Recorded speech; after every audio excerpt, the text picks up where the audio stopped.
It's July 31st, and welcome to episode 93 of the Driving Forward podcast. Whether you're joining us live or listening on one of our 18 platforms, including Wreaths Across America Radio, where we broadcast every Tuesday evening from 7 to 8 p.m. Central Time, we appreciate your support.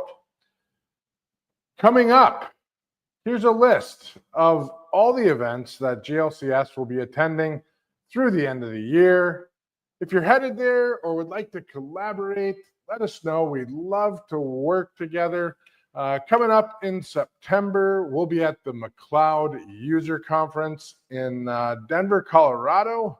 That's going to be a great event. We're really excited about that. We're actually here live today at the Minnesota Trucking Association. Actually, technically, we're recording this one, but today we're at the Minnesota Trucking Association Annual Conference. We were talking with some folks from McLeod. Real excited about the event coming up on the 21st. October 25th, we'll be at the ATA Management Conference and Exhibition in San Diego, ATA MCE. Also looking forward to that. NMFTA Cybersecurity Conference, Austin, Texas. So if you haven't looked at October yet, there's a lot of stuff happening in a short period of time, all compressed all over top of each other. I know all three of us are going to be everywhere. I need to divide myself into three different people. So it's going to be a wild and crazy October. So, but we'll be in a variety of different places. I think there might be a few other events that we're looking to add on here too. So following that, in addition to that, we have a couple freight movement events coming up. August 21st, if you're in Atlanta, we're taking it over. We're locked in at the New Realm Brewing Company from 6 p.m. to 9 p.m. And we'll get the Eventbrite posted in the comment section. We'd love to have you there.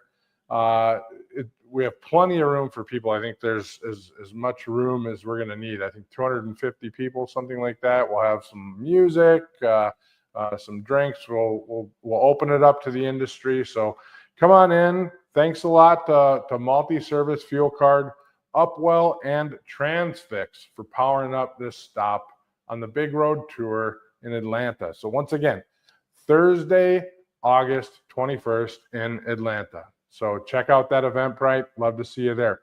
Also, following that, we have another event coming up in September 21st, exactly a month after that, right adjacent to that McLeod conference. So September 21st from 8 p.m. to 11 p.m., following the opening session of the McLeod conference, we'll be right in the Gaylord Rockies at a restaurant bar. We'll have some golf simulators open. If you're looking to wind down after the first day, come on in. Attendance is limited, so we'll also put the sign up for that in comments. Attendance is limited though, so make sure that you sign up ahead of time. We're going to have to have everyone check in, and once you do sign up on that, we'll get a hold of you and tell you how that process is going to take place. So once again, we're at the Minnesota Trucking Association and annual conference. So I have Susan Mayo with us here, and she's our director of sales here at GLCS, and Pete Mata, new face on the show. So blow the horn. So Pete's someone we've known for a long time, but a new member of the crew, and happy to have him aboard. So what's initial thoughts of the show so far?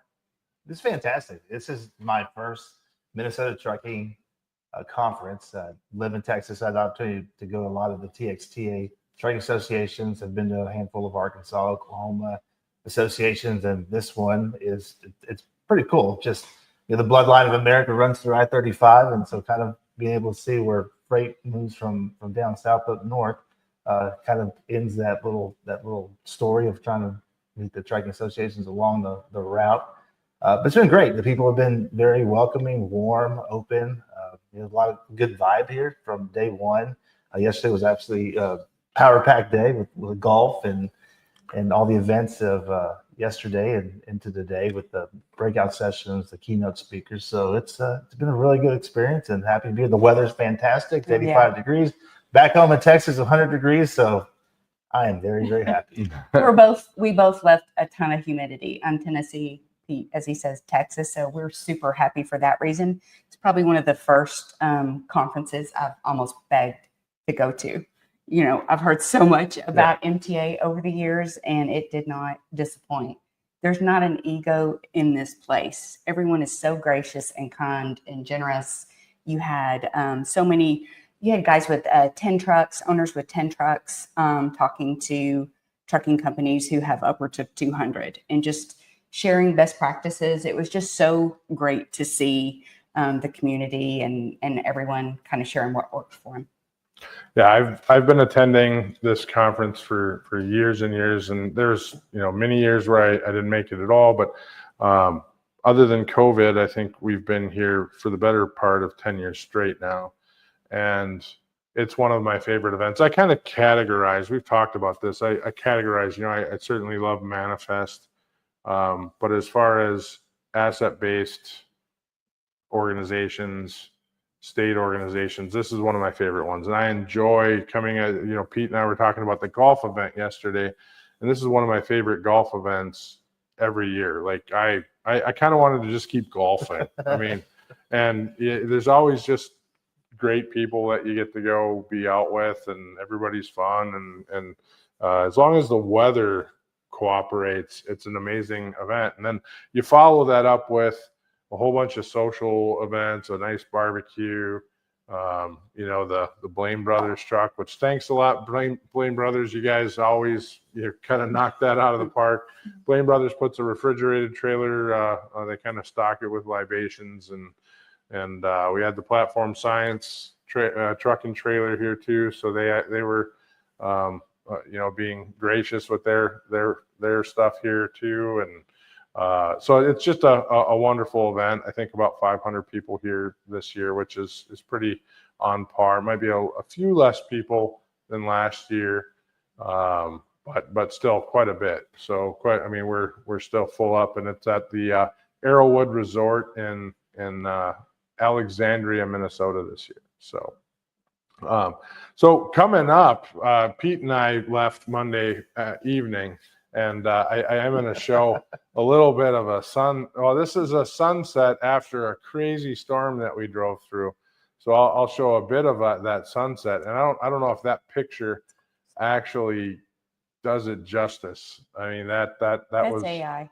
No, that was a phone picture that we took, but it was actually even more orange.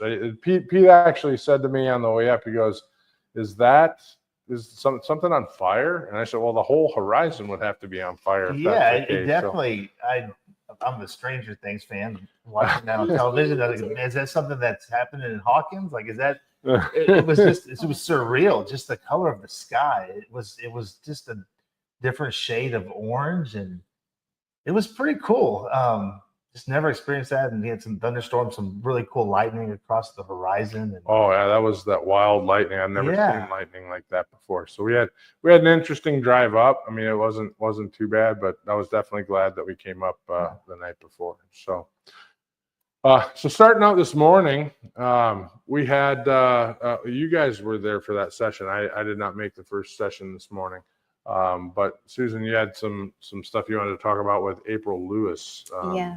Just an amazing speaker. She talked about staying driven even when the road gets tough. Just exemplary military career background with the Army. Combat, worked a lot in convoy missions. So she had a great analogy to what we go through in our industry and our jobs and our roles of, the convoy is to get you from A to B, but not to lose focus on the B. What's your B? Yeah. What's the B? And it's obviously it's different for everyone, but it got me thinking about, obviously we're here to solve problems and help customers. And along the way, we're just inundated with so many things that are outside of our control, but just keeping that focus in technology, there's lots there in that dash, in the two-part, in the A to B. And she talked a ton about building your pit crew. Super glad that we've brought you on board, Pete, to kind of round out our sales pit crew. But, that's so important. We're a small organization, but we are so agile and fierce and passionate about what we do.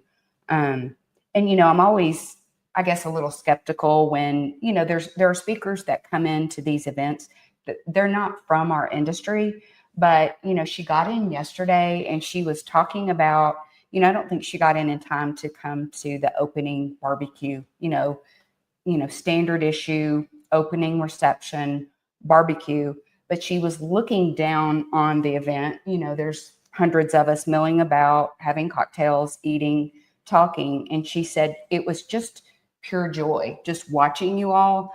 And she said, I don't know if you realize what you're doing. You're filling your tank at that point. You're away from your families, you're away from your companies.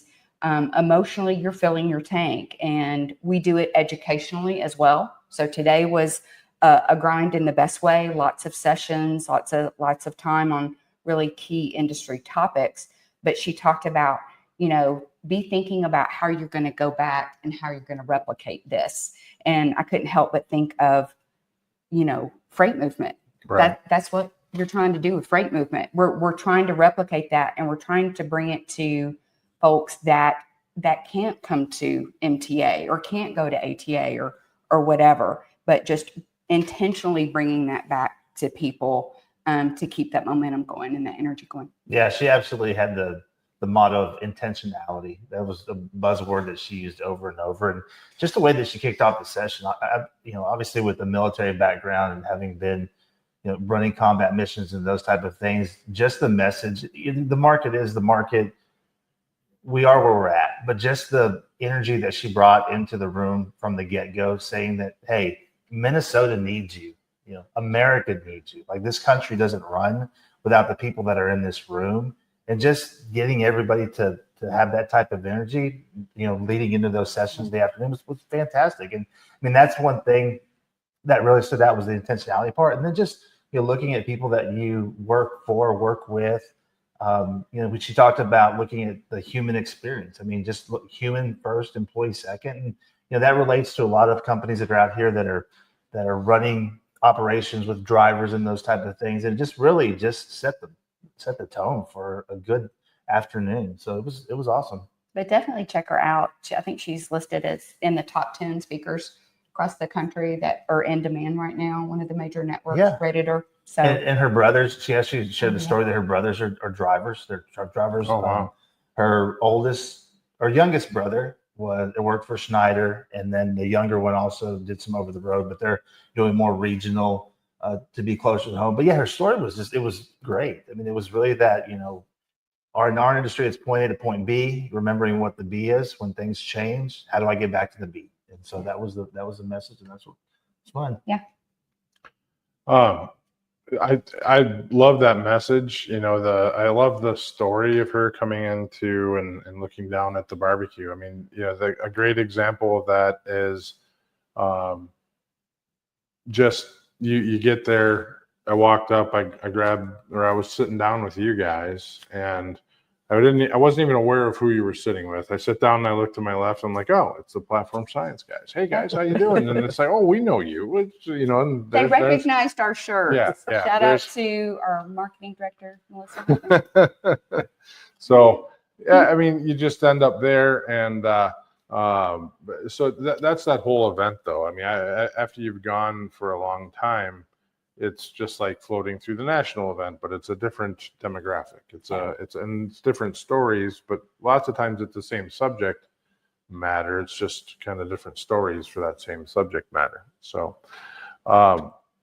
next speaker that kind of comes of merit, and I think we'll get into market conditions and kind of the talking points that we're hearing in between sessions at the end of everything, but was Dave Williams. And Dave is a senior VP with Knight Swift. Mm-hmm. So I've actually met Dave a couple of times. So he was the chairman of the TCA for for a couple of years ago. But I enjoyed his conversation or his presentation. You've seen him speak before as well. TCA, was it? That's right. So and he talked a lot about how to manage through disruptions. So and really how to manage through the down market that we've been in for the last 3+ years, depending upon how you want to look at it. And he talked about thrive or survive. So, and that being the two cycles that we go through as an industry. And right now, obviously, we're in survive, and probably survive ×2 because of the times that we're in. And then how to prepare to go from survive to thrive. So there's kind of really 4 stages to that.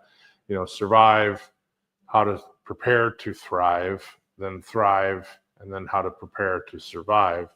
And there's different stages of that. You have a sales positioning to do, how to handle that from a sales perspective. How do you deal with that administratively, et cetera, et cetera. So he talked a lot about that, which I really resonated with. It's absolutely how I would manage any trucking company out there today. You got to look ahead 6-12 months and kind of predict how the market's going to what you think the market is going to do. At this point, economists say whatever they're going to say. Everybody's been wrong. You can't predict what's happening right now. So I've said that so many times now. Everyone says 2026. Sure, it could be 2026, but we could have some unknown prediction. There's unknown circumstance that pushes it to 2027. Let's hope that doesn't happen.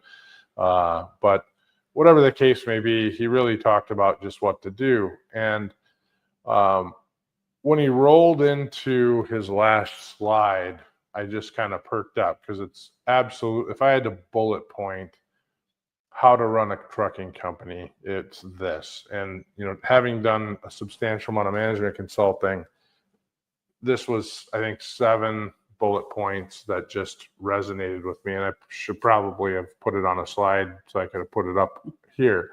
But one was economies of scale versus diseconomies of scale. And just simply the way he put it was, if you are not profitable with 1 truck, you cannot be profitable with 100 trucks. There's just no way. So you have to know how to operate 1 truck effectively before you can operate 100 or 1,000 or 10. There's no way to scale at something that's unprofitable at any size. So there are things called economies of scale that can happen. But if you have 1 truck and you think that you're going to go to 10 and it's going to get cheaper and you're going to somehow become profitable, you're probably wrong. The next one was find a niche. Find a need and be the best at it, especially as you're smaller. You can't compete with the big guys. You can't compete with a 500 truck fleet. You can't compete with a 5,000 truck fleet. But what you can compete at is being the best at one thing. And you can be the best at one thing. So find what that is, figure out what you're really good at and do it. And then be really good at service, because the larger organizations struggle with that and they cannot provide that white glove service. So we talked a lot about that. I think everywhere I turn, people are talking about service. I think other presenters talked about service. Yeah, he even admitted that himself. Yeah. I mean, it's the bigger you get, the harder it is to provide service. So, and you may lose on a survive scenario. You may lose some accounts because service costs more money, but you will get that business back on a thrive scenario because they need service at that time. Right. So, and then where I start to get passionate about it is building a balance sheet. And so many trucking companies and brokers have not done this. So they don't hold their cash. I'm a firm believer of the cheapest cash that you can use is yours. So and that sounds silly, but if you have cash and you can get paid fast, that's the cheapest cash that you can possibly use. But building that balance sheet, having assets is a good thing. You know, you see a lot of strategies that are out there today, and those are companies that struggle on it. You see people refinancing 7-year-old trucks. You see lease operators, people that have leased their trucks that struggle. But if you have a strong balance sheet, you can weather a lot of difficult scenarios. You have levers you can pull that other people can't, and those are companies that are doing okay right now, or have those levers that can pull to survive through these scenarios, these survive cycles. Benchmark your peers, where it was another one, and then know your cost of capital. So what does it take to actually move what does it take to produce your cash? So understanding how much does it cost to operate. So overall, looking at all of those things, I changed my messaging on our session because to a certain point, I only had a couple minutes to talk, but I realized, this is something where our customers, we help them do this on a day-to-day basis. And in assisting to knowing the cost of capital and the assisting of paying down your debts and service, essentially billing faster. And then in that session, one of our customers, the first thing out of his mouth was, we went from having to bill, took us 2 weeks to bill out orders, to we now bill out orders in less than an hour. And we couldn't have done that without you guys. So, and that, he was talking 5 years ago to today and how much of an advance they've had. So really that know your value to me jumped up. Did you guys have, I just talked for a ton of time. So yeah, no, that's great. And the two things that jumped out was absolutely that first one, the economies of scale portion, but then it was that last one that says know your capital. And in my mind, it's like, okay, you know your capital, but then also your human capital. Because if you don't have your human capital and you're not scaled, and you're running a 20 truck operation, and you've got 2 dispatchers, and then you go to 200, and then you got to just hire 40 more people, you're not making any money now. So just understanding the value of the human capital part, what they bring to you, because a lot of times it's you got to look at either doing it yourself or getting a shared service model or outsourcing those different types of things to help be more profitable. So that was a thing from a human capital standpoint. Especially that's a lot of things that we can help augment or support from a transportation company, with IT services or managed services, those type of things. It's like, well, I can run less this way than hiring a full-time person to do this, because I want to add this much trucks and whatever it is. But yeah, I mean, that was I definitely enjoyed listening to that as well, because economy of scale is huge. Any thoughts on Dave? And I know you kind of talked about, I just love the way he phrased it. If you knew Thrive were right around the corner, what decisions would you make today? And go do that. Yeah, absolutely. Well, if it's the right time, go do that. If you think it's right around the corner, and maybe we're right around the corner, maybe we're not. So, there are triggers that you maybe wouldn't pull if we don't think we're right around the corner. And I think something he did say, Atri has a study that says most trucking companies that are profitable have a 2% net margin. And if you actually went out and put that money in the market, you'd do better. Yes. And that is so true. It's absolutely true. And he goes, why do we do it? And, a lot of it is because they love it. They love the industry. They love the people, because the people are humble. And because that they know they're contributing to something greater than themselves. And there's so much to be said of that. It is a difficult margin. I think a lot of people like to put some chips down and try to make it ride. But it's also a lot about doing what you know, and playing a market versus running trucks. People understand how to run trucks. Some people don't want to understand how to play markets and just think they're going to do better than that. So it's a huge risk to run trucking companies, and it's a lot of capital to be able to roll trucks.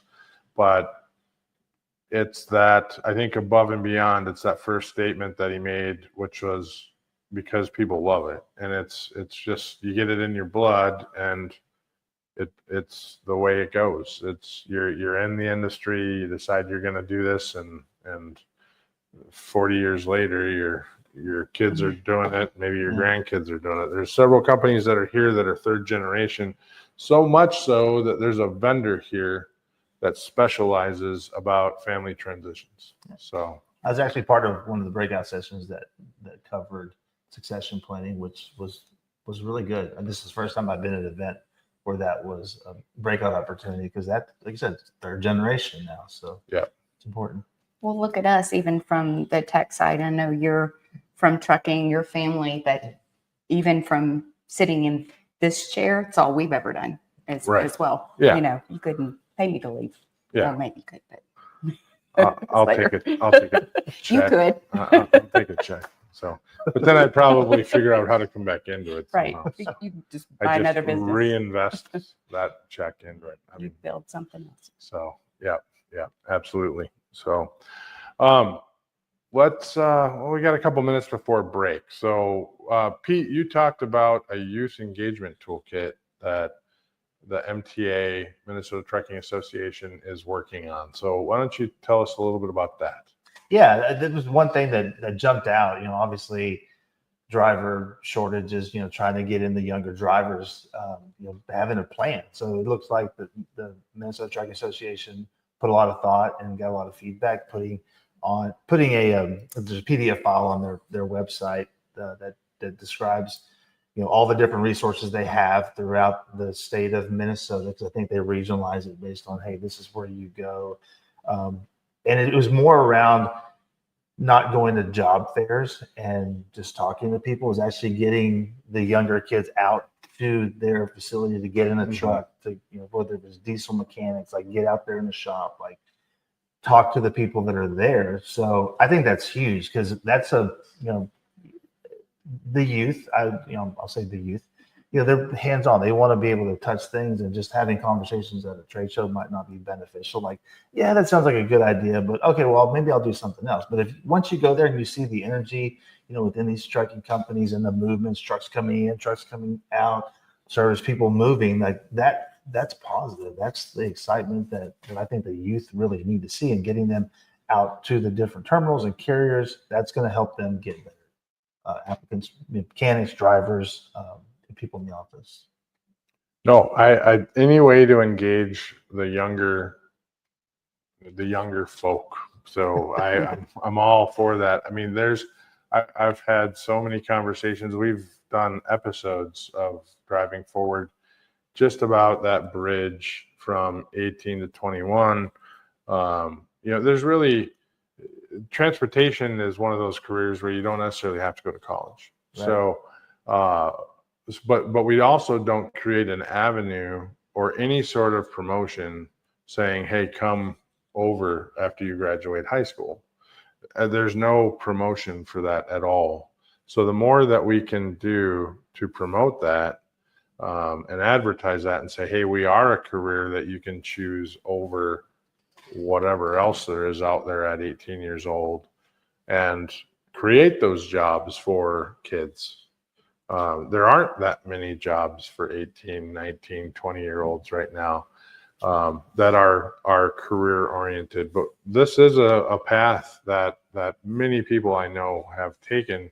Most of them have another career choice and change somewhere else in their career, mid-20s, late 20s, something like that. Not too many people were like me, where you jumped in pretty early. So I love that, getting kids and who doesn't like jumping in a truck and crawling in a truck on your kid? Yeah. I mean, that's a great way of getting people excited about trucks, and maybe they won't drive, maybe they'll end up being a mechanic, maybe they'll come in an office, maybe they just get excited about that. But if you show 1,000 kids and 2 of them come into the industry, that's 2 kids that got excited about it, and there's something that happened there where that's not happening at all previously. So Yeah. I love the idea of that. Yeah, program. and I've always said for a while that I don't. Yes, there is a driver shortage, but I think it's more of a. Got to be careful with how you say that. We haven't had that debate, but just from marketing needs it as a career, like you said, it's a career. A lot of times you're driving down the highway and you see, come drive for us for 50 cents a month, whatever it is. But if you can give the kids a roadmap of, hey, you can drive a truck for 7 years and become a driver manager, move into a dispatch like just to set talking about planning. So it's, there's a it's career good. I'm path. glad that they've taken the initiative. They put together a plan. It's out there on the Minnesota Trucking Association website. So I didn't get to dig deep into it, but I'm going to go through and look at it. It's excellent. All right, we're going to take a quick break. We'll be back, and then we're going to do some pictures, I think, and run through those and see what we have. I haven't really gone through them that closely, so we'll just It'll talk. be a surprise to all of us. Yeah, we'll see what happens. So, all right, we'll be back in a minute. If your fleet's downtime looks like chaos, you're missing out on GLCS. In the fast-paced world of trucking and logistics, time is everything. Meet GLCS, your expert partner in managed IT services. We integrate seamlessly with your team, bringing seasoned IT professionals with deep transportation and logistics expertise. Imagine your software updates running smoothly, complex issues resolved quickly, and operations humming with efficiency. GLCS has your back. Our support doesn't just fix problems, it prevents them. With our industry connections and proactive approach, we keep your trucks rolling and your brokers working. Think of us as the added resource your company needs to unleash its full potential. Visit glcs.net today and keep your business driving forward. GLCS, where efficiency meets expertise.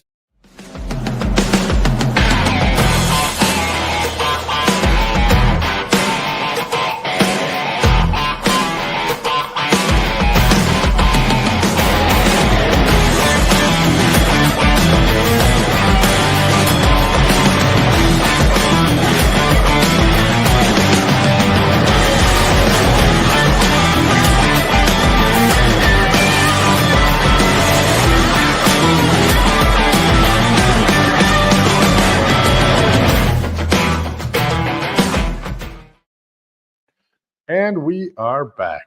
So we're going to run through some pictures, starting at golf. And I didn't take a lot. Well, I guess I took some pictures from golf, but You didn't take a picture of my golf swing because I did actually. I got a video of it. Oh no! Is that why your face is so red? Yeah. But I didn't put the video on here. Just Okay. I got you and Waldron's bad golf swing. I should have started taking more videos because I could have got a good golf swing, but that would have taken a lot of videos.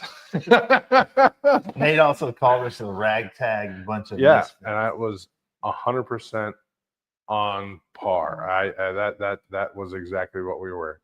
So this is like the second hole, and I had this great layup. I thought what was great. And so we started coming up, and there's no sand on this course. There's like 4 sand traps, I think, on the entire course. And we come up, and so my ball is like dead center in the middle of the sand trap in water. I mean, we're looking around like, where's the ball? Where's the ball? And then you get a little closer, and you're like, oh, it's submarine. So, so not only that, but yeah, we ended up with that with the ball in the sand trap. So, yeah, kind of that was one. So, but beautiful course. You had a little sloppy swamps, and the bugs were out, but beautiful course. And just running through. So we'll just spin through some of the pictures. You guys want to comment on it, go just call it out. So we did sponsor a industry conversation course today or session today over about an hour. Where we discussed a variety of topics, including office technology, shop technology. There was freight fraud that Todd Waldron led. from Truck Stop. What OSHA. other? OSHA, I think there was FMLA, there was a variety of different topics, and you basically sat down, you talked for 20 minutes, and then you moved on to the next topic. So, and I think we'll wrap up the last 15 minutes with just the general consensus of how everybody's talking. Other than I think we'll talk about driver relations here in a minute. So. This was when we had to get mean about a thing. So it was I had to do a kind of serious picture here, but the guys behind me weren't that serious. This was our one shot, but this was I had a blast with the crew, so we had a good time. So famous barbecue. yes, so this is the barbecue following the golf outing, and just as a note, I did enjoy that golf was a little bit earlier this year, so we actually had time to get cleaned up in between golf. They did do a different format at golf that allowed it to go a little faster. I liked that it went a little faster. So golf didn't take 6.5 hours. It took 5. So we actually ran a pretty big group of people through, and it moved along pretty quickly. But the barbecue's great. The amount of people there, it's always nice. It's always down by the lake, whether they have it here at another location. It's a good venue. So a few more pictures. I don't see anybody. I see Mel Simon. So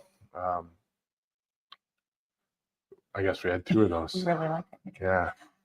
Carol. Yeah. So there we have our attorney. So Carol Clark Isaacson from BGS. So they're a great law firm here in Minneapolis. They have like 30 different attorneys and a great transportation group, and they actually do transportation technology as well. So I was gonna say we just don't doing a need an quick attorney.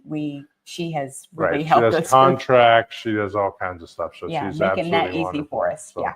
I'm looking seriously red Yeah. in that picture. So that's not It's great. called sunscreen, Nate. Brent Balvin, he's with Great West Casualty now. He used to be with Autumn Transport. So, but Great West Casualty now. So he's got a great job. It was good catching up with Brent.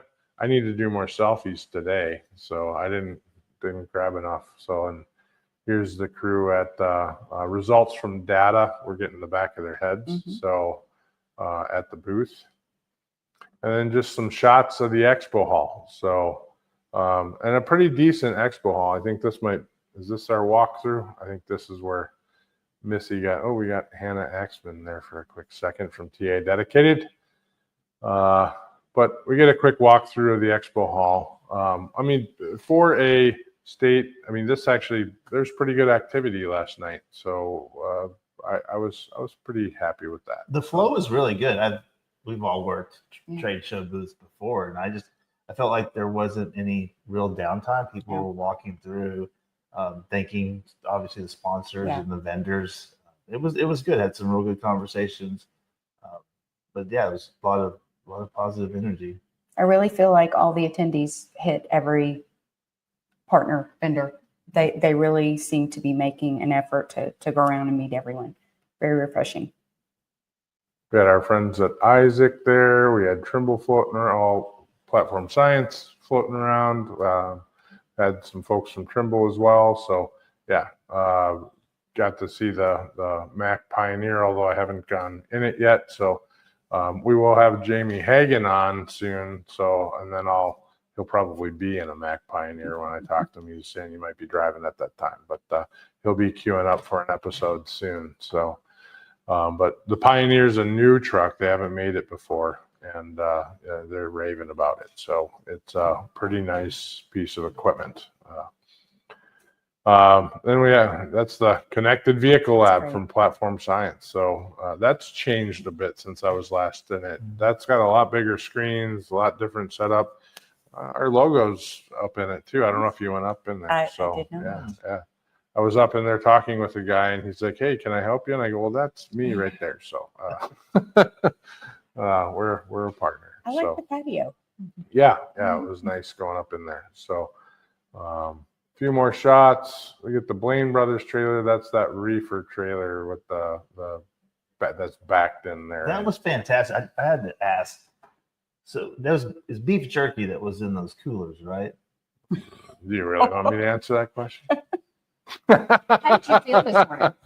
I thought Yes. it was. I thought it was Yes, beef that's jerky. that's a beef jerky. Okay, just So, making yeah, sure. yeah. I think I maybe hurt some folks. Are you talking about the ones on the golf course, the big beef jerky, or the ones in Blaine Brothers trailer? I Because think that's both all. were the same. Both were beef jerky. The ones that they're from two different spaces. One I think is a Kowalski's, or not a Kowalski's, but from another one is from Thielen Meats. That's the one. Then those are epic. Okay.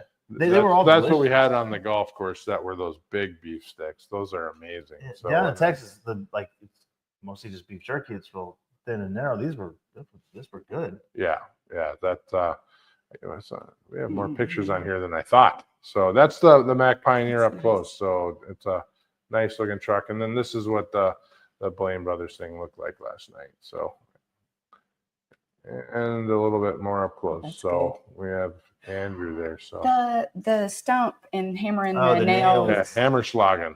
That's what it's called. It's called Hammerschlag. Hammerschlagen. You should have seen Bain last year doing Hammerschlagen. He was all I kinds bet of he confused. nailed it. No, he pretty much missed all I'm the just time. saying, most very- people were missing because Yeah. this was, I mean, I was through there at 10, but I didn't see one person hit Wow. it. So So these are some shots from today, but yeah, Hammerschlagen, you can, well, it depends on how much you're hammered Right. when you're doing the Hammerschlagen. So, yeah, so we'll drop this down. All right. So we had, chats between sessions, and I mean, I've talked to a ton of people here. I really haven't been at the booth much, and those chats, with the carriers, those chats have been largely around market, I would say, how we think the market's going to go. I've already kind of talked a little bit about that. Well, how to weather the market. So, but what have you guys heard? What have your discussions been kind of in between sessions and at the booths that weren't necessarily talking about, GLCS? fraud events, people recovering from some sort of freight fraud event or cyber attack, just anything in fraud, cyber area. And the painful thing to hear is that behavior's not getting changed, tools aren't getting added until after the event. So really kind of tying back to what Dave said, just kind of being aware of your risk, get yourself assessed. I don't care if it's us, whoever it is, but you can see the pain and the wounds are fresh when people have just gone through some sort of, whether it's freight fraud again or something cyber, whether it's due to an employee, not knowing what to click on. We talked a ton today about the email addresses with, they changed the G to a Q, and that's the biggie. We have a customer Right. with that, and for us, it just caused a billing issue. We didn't think they were paying. They weren't getting our invoices because we had a typo. But those two letters in particular, there were a couple of scenarios people were picking up on, and that's how the email went to the wrong place. They just changed the G to a Q, and the rest is fraud history. Then they're in, Yeah. and they're doing bad things to you. Right. So, yeah. Yeah, on that same one with fraud, it was the conversation around this fraud theft and the amount of CDLs that were up in certain states. I think Nevada was one where there's a lot of freight theft in California and Arizona, in those areas, and just looking at some of those, not only just the statistics, but just the folks that are giving these CDLs and these CDL schools, and just the Right. trying to get the bad guys out. That was a lot. That was also talked about. So the fraud was definitely a big buzzword that we heard throughout the conference. Yeah, as far as the CDL side, there's and not proper CDLs, not giving out the proper CDLs. I mean, that's a whole episode in and of itself. That's one that we actually haven't done. So is the control around that, and you have folks out there that are just frankly witch doctors that are giving out CDLs. You have people who shouldn't be getting that. You have, I mean, it's a wild and crazy thing. And I mean, it's something that if you listen to Road Dog Radio on Sirius XM, they talk about that every day. This is a common topic. But the amount of fraudulent CDLs, I mean, there was a chiropractor office or something, I'm trying to remember, it might have been in Vegas recently, that they nixed every driver that was given their medical card from them. And they it was something like 1,800 medical cards were removed at that time. So but the CDL schools, you know, and I mean, they're almost processes. They're processors, and they have deals with people who can somehow get their licenses, and it's wild and crazy how this is all happening. So that certainly needs to stop, because drivers are getting on the road and they shouldn't be at all. So that's completely unsafe. So yeah, and then there was also the topics always around nuclear verdicts and those type of things. And all of these things, from a driver qualification file, vetting, and all this, something happens, it's a mess. But that's always one of those things that you just got to prepare yourself for and be educated. Just be educated. Yeah, last night in the expo hall, I would say the most common topic was, so I want to be ready when the market turns.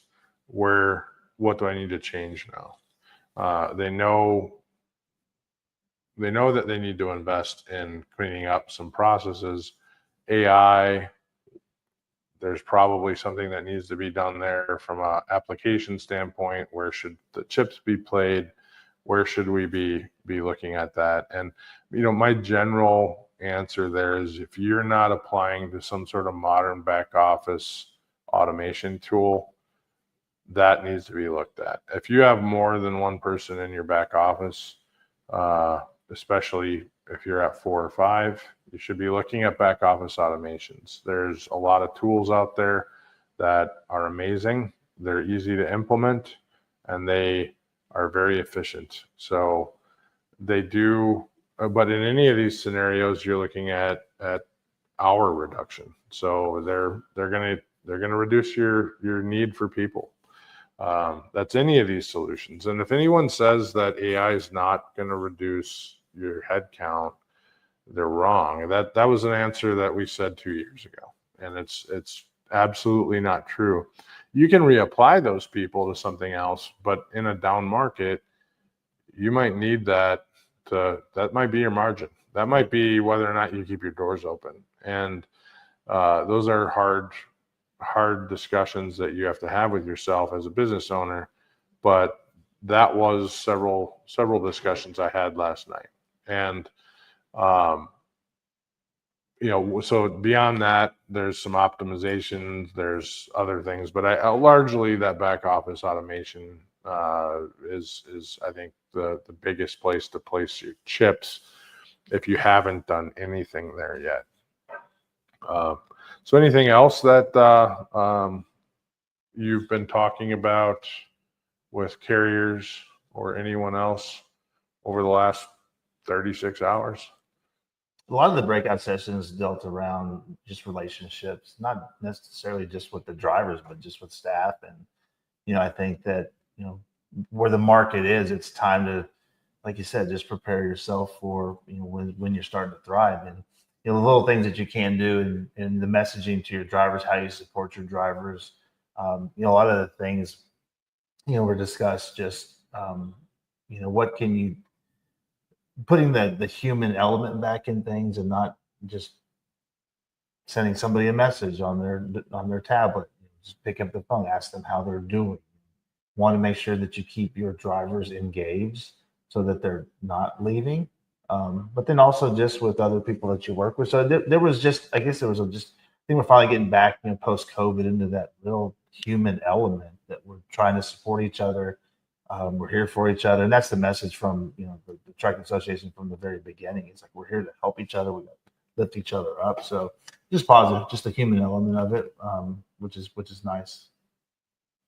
My takeaway from those discussions have been several around driver relationships, and other is, communication. The implementation of ELDs, a lot of companies suffered on their retention scores for drivers because of that. They stopped communicating with drivers like they used to. There's no reason to stop calling a driver every day. If you go back to pre-ELD mandate,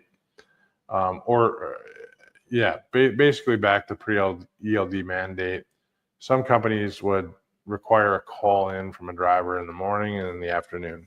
And that doesn't mean that you don't have to do that anymore. It just changes the conversation.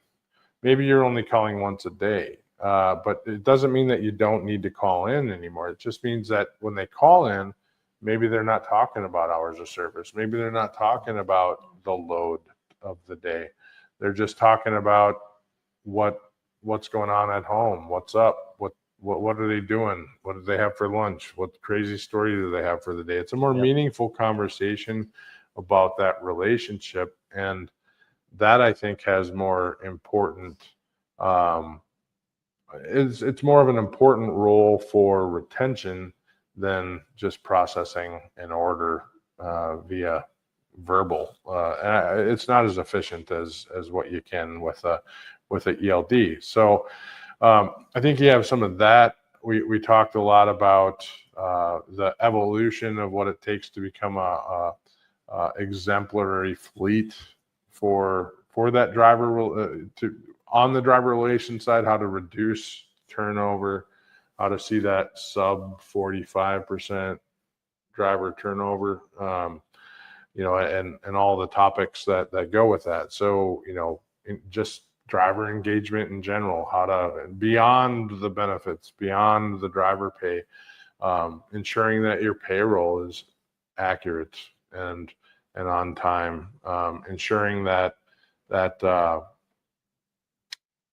you have programs that you're engaging drivers on when you're doing, some sort of new tech investment, that you have committees of drivers. If you have a substantial number of drivers, you're getting their opinions on potential new tech that you may be deploying. So they're able to come out and feel like they're being engaged before they just have something dropped on them that changes everything that they do on a daily basis. So, April had a nice little message. She said drivers want freedom, they want purpose, and they want stability, which I thought was really nice. Yeah, I would absolutely agree with that. Absolutely agree with that 100%. That's definitely what they'd want. They want as much freedom as you can give them. Right. And what's happened over the last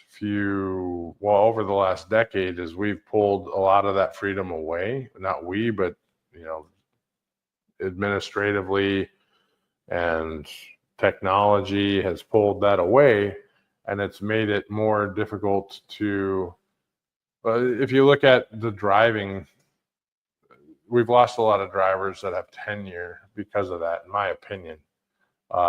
It's right, wrong, or indifferent. I think that's happened. Yeah. So, other topics that you guys have come across. Obviously, safety. Safety is always going to be a big issue, big topic, big discussion. I think for the most part, within everybody that I talked to, that was the focus: is safety. We got to do what's necessary to keep our drivers safe and make sure they get home to their family. So it's always good when that's one of the first things that comes up in the conversation is safety. But yeah, that's probably the other one I had. I forget who mentioned that in the 93 years of the MTA, it just got them thinking that safety, that's the one thing that was the patrol officer. Yes. The sergeant. Officer Zach. Yes, yes. Captain Zach. Captain Zach, yes, Captain Zach. My brain was Captain Jack, but yes, it was so great to have them. So they had the safest lunch. Fleets, but they brought in the decision makers, the voting committee. Mm-hmm. So it's good to hear when they have when they said this was probably one of the hardest years for us to decide which fleet was the safest. I mean, that's a really good problem to have. Yeah. And that they barely had any accidents, if any accidents. And that's a huge deal. So especially the company that did win it, we're not going to say who it is because they haven't announced it online yet, but the company that did win it isn't exactly that small. So I mean, they have hundreds of trucks. So so they're not small by any means. Right. So so that's amazing. I mean, I always don't necessarily talk safety first myself because I make an assumption that safety's first. And I think that just kind of goes with this industry in a lot of ways. And you just, safety's in the blood of the industry. So it's when you go to a carrier, you just assume that, which probably isn't always the wisest thing to assume, but in so many scenarios, you assume that they're handling, and to be honest with you, I do look at a lot of safety scores of carriers that we start doing a lot of business with, because that actually, if you look at our customer base, a safe carrier typically is a healthy carrier. So, and that matches up with carriers that spend time and invest their time with state organizations or national organizations are safer, healthier. They're more profitable because they're educating and this is also a study done by ATRI, I think a year or two ago. So that absolutely is true.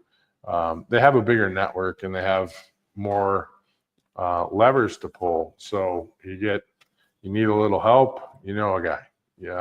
That's a thing. So you're in Georgia and you got a truck stuck somewhere, you need to park it. You're a member of TCA, you probably know a trucking company in Georgia. So there's a network there that you can leverage that you normally wouldn't leverage if you weren't part of that organization. So, and then we as non-commercial drivers, I mean, we also have responsibility to help these fleets be safe. You know, my father was a truck driver, and so when I've got the family and wife's in the cockpit over there, you know, I'm telling her, like, we should never be in the blind spot. Right. The driver. You know, if the driver needs to get on or the off ramp, like, give them some space. Like, those are things that we can do, and a lot of people just don't think about it. But I always take that opportunity to say we can help get that driver home safe and get our goods to the shelf so that we can get those deliveries on time. And so we have an important part to play, just being on the roads and keeping them safe. Well, I'm so glad you both were able to join us at MTA. So come and join us in lovely Minnesota. You know, it's a favorite event, close to home for me. You guys both had to fly in. Any parting statements from either one of you? You both good? I want to read the last part when we get to it. Oh yeah, we can do that. So so next week, Thursday, we have Steve Vest on. Steve is the owner of Nationwide Equipment Transportation, and excited to have Steve on. Him and I have talked for some time, and so it'll be great. He's insightful. He has a heck of a TikTok channel, so you can look him up there.